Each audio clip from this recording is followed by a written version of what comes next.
임상 결과를 볼 때 바비스몰을 투여한 환자들은 아일리아를 2개월 간격으로 투여한 대조그룹과 비교했을 때 시력 개선 효과의 비열등성이 일관되게 입증됐다고 해요. 구독, 좋아요, 알림 설정까지. 안녕하세요. 약복기의 김약사입니다. 2022년 4월 26일에 1초 손흥민이라는 아이디를 가진 구독자께서 로슈의 황반변성 치료제 바비스모와 기존의 아일리아의 비교 영상 좀 만들어 달라는 그 댓글을 주셨어요. 저희한테 처음으로 요청을 해주신 분이라서 제가 특별히 빠르게 좀 자료를 찾아서 이렇게 영상으로 만들게 되었습니다. 사실 이 황반변성 관련해서 약물들인데요. 이건 저희 약복기에 루트로닉 2부에서 이 내용을 한번 다뤘었어요. 그래서 한번 궁금하신 분들은 그 내용을 한번 더 보시면 좋을 것 같고요. 짧게 요약을 해서 말씀을 드리면 황반변성은 망막의 중심부인 황반에 노폐물이 끼거나 아니면 혈관이 신생혈관이 자라나서 문제가 되는 병을 말하는데요. 이 황반변성은 노화와 굉장히 관련이 깊다라고 추측되고 있고 정확한 원인은 밝혀지지는 않고 있어요. 현재로서 완벽한 완치는 좀 불가한 질병인데요.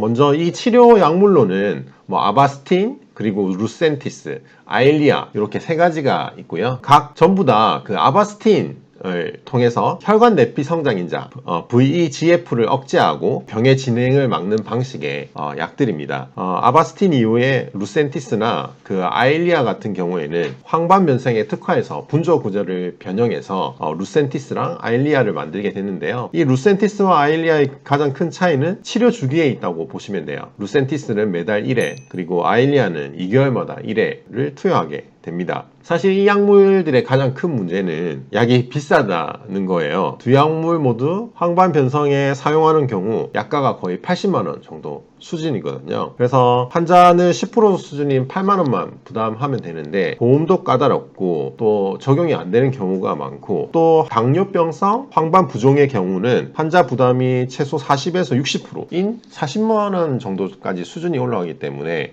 이에 대한 약물 개발에 대한 필요성이 더 필요하다고 볼 수 있어요. 2022년 2월 정도에 로슈의 황반변성 황반부종 치료제인 이 바비스모가 FDA 허가를 취득했다는 기사가 났는데요. 최초의 안과용 이중특이성 항체 파라시맙 제제입니다. 로슈는 자사의 신생혈관 또는 습식 노화 관련 및 당뇨병성 황반부종 치료제 바비스모가 FDA로부터 허가를 취득했다고 발표한 거예요. 다시 좀 이 질환에 대해서 설명을 잠깐만 드리면 이 AMD는 노화에 따라서 망막 중심부인 황반에 이상이 생겨서 시각 기능이 떨어지고 종국에는 실명에 이르는 질환이고요. DME 그러니까 당뇨병성 황반부종은 당뇨병에 의해 혈액의 혈장 단백질 및 지질 성분이 망막 중심부인 황반부에 고여서 망막 두께가 증가하고 신경 연결이 손실되는 질환이에요. 사실 이 두 가지 질환이 노화 관련해서 세계 각국에서 시력을 상실하는 가장 큰 원인으로 꼽히고 있거든요. 이 바비스모는 안지오포이에틴2 및 혈관 내피세포 성장인자 등 시력을 위협하는 이 두 가지 경로를 표적으로 해서 다수의 망막 질환들과 관련이 있는 두 가지 질병 경로를 표적으로 작용해서 저해하는 기전의 치료제입니다. 이 바비스모는 기존의 약물들과 다른 구독, 좋아요, 알림 설정까지.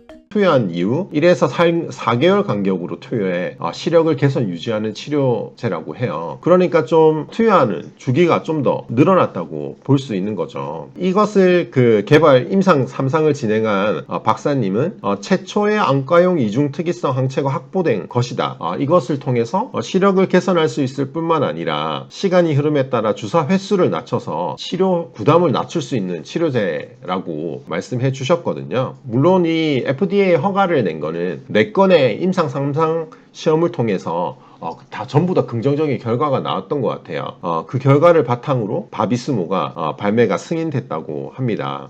임상 결과를 볼 때 바비스모를 투여한 환자들은 아일리아를 2개월 간격으로 투여한 대조그룹과 비교했을 때 시력 개선 효과의 비열등성이 일관되게 입증됐다고 해요. 비열등성이라는 거는 더 못하지 않았다는 거거든요. 아일리아 효과에 비해서 더 못하지 않았다. 보통은 이 임상을 진행할 때 굉장히 자신 있는 그런 경우가 아니면 대조 약물과 비해서 비열등성을 이렇게 목표로 증명하게 됩니다. 왜냐하면 그 약물과 비슷한 효과를 냈다는 것만으로도 이렇게 승인을 받을 수 있기 때문이죠. 이상 반응도 뭐 결막 출혈 등이 관찰되어 있는 심각한 이상 반응들도 없었던 것 같고요. 이 바비스몬은 안지오포이에틴2 및 혈관 내피 세포 성장 인자의 작용 경로를 차단하는 기전으로 설계된 약물인데요. 현재 추가적인 연구도 계속 진행되고 있는데 어쨌든 이 두 가지 경로를 같이 저해함으로 인해서 그 두 가지 경로를 통해서 보완적인 효능뿐만 아니라 혈관 안정화를 나타내면서 혈관 누출과 염증이 감소한 것으로 나타났다고 해요. 어쨌든 이제 기전상에서 기존의 VEGF-A만을 했던 작용 기전에 이 안지오포이에틴2를 동시에 같이 저해함으로 인해서 어쨌든 적용 기전을 달리하면서도 두 가지 기전을 차단하는 어쨌든 혁신적인 약물이라고 볼 수 있을 것 같아요. 로슈사의 레비 게러웨이 최고 의학 책임자 대표도 두 작용 경로를 동시에 표적으로 하는 작용 메커니즘을 통해서 시력을 위협하는 망막 질환들을 치료하는 새로운 접근 방법을 제시했다고 합니다. 아마 이 바비스몬은 최초 4회까지는 월 1회 투여하게 되고 해부학적 특성과 시력 검사 결과에 따라서 환자들은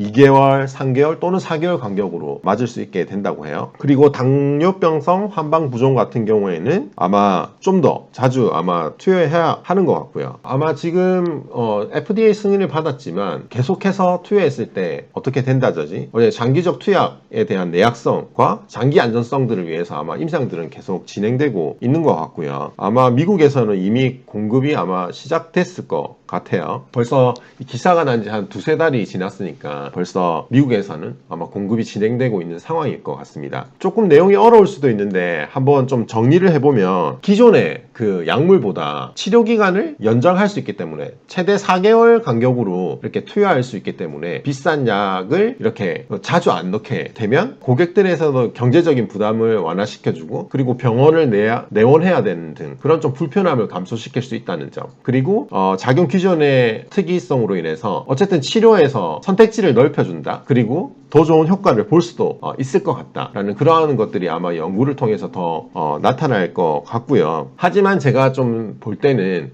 그러한 장점이 있음에도 불구하고 사실 신약 같은 경우에는 그 약값을 어떻게 받느냐 그게 굉장히 중요합니다. 그리고 실제의 효능을 그러니까 허가를 받았더라도 각국 전 세계 나라와 이제 약값을 협상하게 되는데 이게 약값이 얼마로 책정되느냐가 굉장히 중요할 것 같아요. 그래서 만약에 비싸게 받는다고 하면 기존의 약품을 쓰는 게 더 나을 수도 있죠. 여러분들 조금 관심 있는 분들은 아시다시피 이 아일리아의 바이오 시밀러들도 아마 올해 정도 아마 이제 공급되기 시작할 거기 때문에 약값이 많이 떨어질 거란 말이죠. 그래서 이 신약이 얼마나 싸게 약이 나올까라는 거에서 저는 사실 좀 지켜봐야 되는 거 아니냐라는 좀 생각은 많이 들고요. 하지만 새로운 기전의 약물이 나왔다. 두 가지 기전을 동시에 노리는 약물이 나왔다는 것만으로 해도 또 다른 약물들의 개발도 가속화될 것 같고 또한 선택지도 넓어졌다는 측면에서 굉장히 의미 있는 약이라고 생각하고요. 한국에 있는 사람들은 언제 쓸 수 있을지 잘 모르겠지만 어쨌든 한번 장기적인 연구의 내약성이나 약값이 어떻게 결정되는지 이런 것들 한번 지켜보면 좋을 것 같습니다.